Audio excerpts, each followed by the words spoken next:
Turning now to the prisoner swap between the U.S. and Russia that unfolded overnight.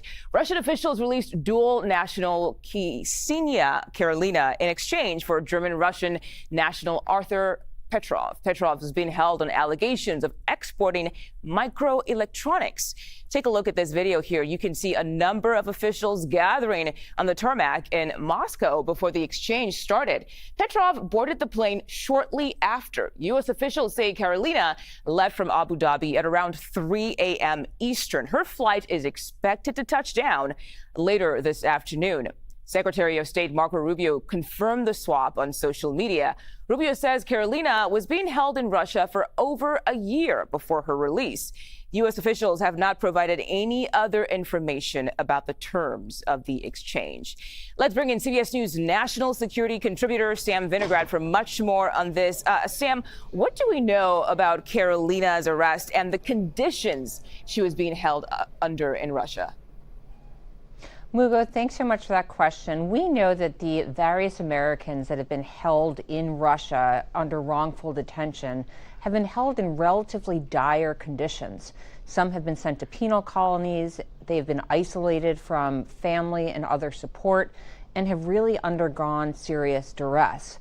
Now, this individual was in detention for about a year after making a donation to an organization that ultimately Russian authorities said was looking to fight Russia. She was put into detention, and both the Biden administration and then the Trump administration had been working to secure her release for some time. And is this an effort by the president to warm up relations with Russia as the war with Ukraine and bringing that war to an end, negotiations there continue? Well, I think there's two tracks here. The first track is the current administration and every administration's focus on bringing home Americans who are wrongfully detained. The James Foley Foundation last year estimated that there were over 40 Americans in wrongful detention across the globe in places like Russia, Venezuela, and more. The Trump administration just last month issued a public statement indicating that they have been responsible for bringing home 13 Americans held captive overseas. So we have in the first instance the Trump administration's focus on bringing home Americans who are wrongfully detained. At the same time, what is abundantly clear is that the current administration is engaged in a range of lines of effort with Russia to negotiate on various issues. Of course, we have the war in Ukraine, where negotiations appear to be relatively stalled. We also have negotiations to, quote unquote, normalize relations between the two countries to include staffing embassies and consulates again, restoring business ties, potentially lifting sanctions, and more.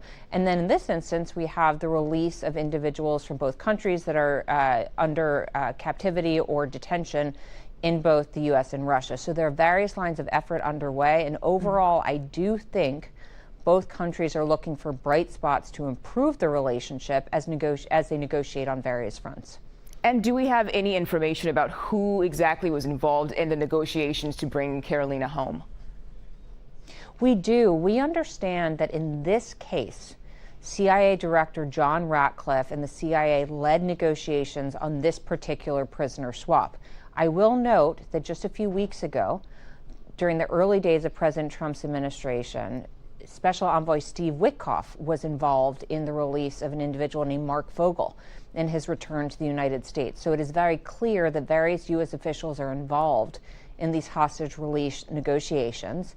Typically, in my experience, the CIA has played a big role in negotiating prisoner swaps, not only because you want to keep them classified for as long as possible, but because there are often various other pieces to the deal that just aren't going to become obvious to the public eye. So I would expect the CIA to continue playing a role in potential future prisoner swaps between the United States and other countries. And we know that Karelina left from Abu Dhabi. Do we know where she's going to land in the United States? Where exactly, what state, where is she going to end up?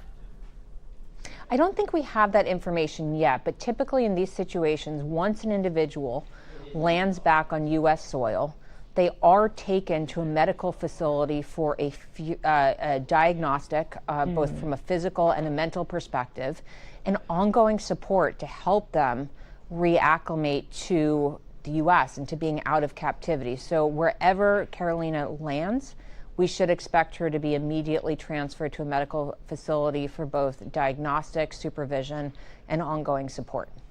Okay, Sam Vinograd, thank you so much for that reporting and for your time today. We appreciate it. Thank you.